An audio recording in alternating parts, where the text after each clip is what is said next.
Alright guys, this is 1967 Gen 1 Firebird, and I'm selling it because it just sits here in my driveway. I drive it like 4 weekends in the summer, and I don't want to pay for insurance and have it sit here most of the year.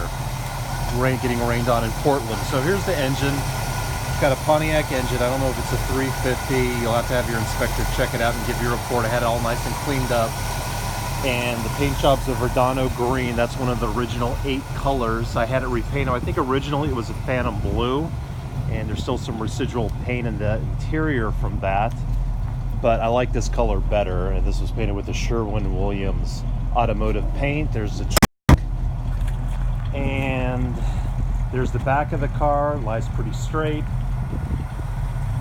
and the tires are one of the best features. It has the original mag wheels and some Toho 732 Touring Plus tires, so those are really nice. I think they run at 35 psi. And the hood will probably need to be replaced. It's a little offset with the springs, but overall it's okay. You know, if you're just going to use it like I do on the weekends, you can probably keep the hood. Again, this is a great car for like date night and driving down the street every other weekend. It'll impress your friends. You're not going to win any auto show competitions with it. It's about 80-90% all there. I don't know how much money you wanted to put. It runs pretty well now, but again, I don't use it very much. I could just let it sit here for 20 years and make money off it, but I really just don't want to store it. I don't have the room for that. But you're not going to lose money on this car. Obviously, they're not making any more 1967 original Firebird, so it's kind of a no-lose investment as long as you have the place to keep it and the storage. And if you want to drive it, of course, you get insurance. The motor sounds good and runs good. I haven't heard anybody say there's any problem with it who's driven in the car. I've never had a problem with the motor. I did replace came with a Holley 4-barrel carb. I replaced it with an Edelbrock. The Holley was just too difficult to tune to lean in the air. So it's got a fairly new, probably about 5-year-old Edelbrock carb on it.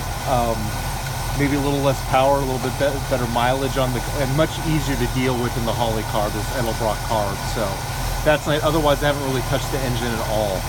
And it's got a brake booster on it. That makes things a lot easier. Let's check out the interior, and we can wrap this up. And then if you guys have any more specific questions, you know, me selling this, then just let me know. It's the first time I've offered it for sale here, and it's April 1st today, so hopefully I'll get this listing online today. But it's got the deluxe interior, all original back seat, side panels original. I believe everything's original. The only thing that's not original is the front seats. Those are 76 Firebird seats, I found out later.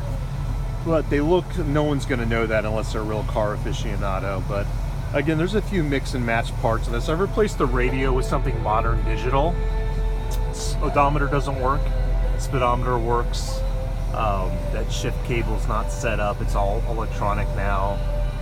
Emergency brake works. And overall, pretty nice car.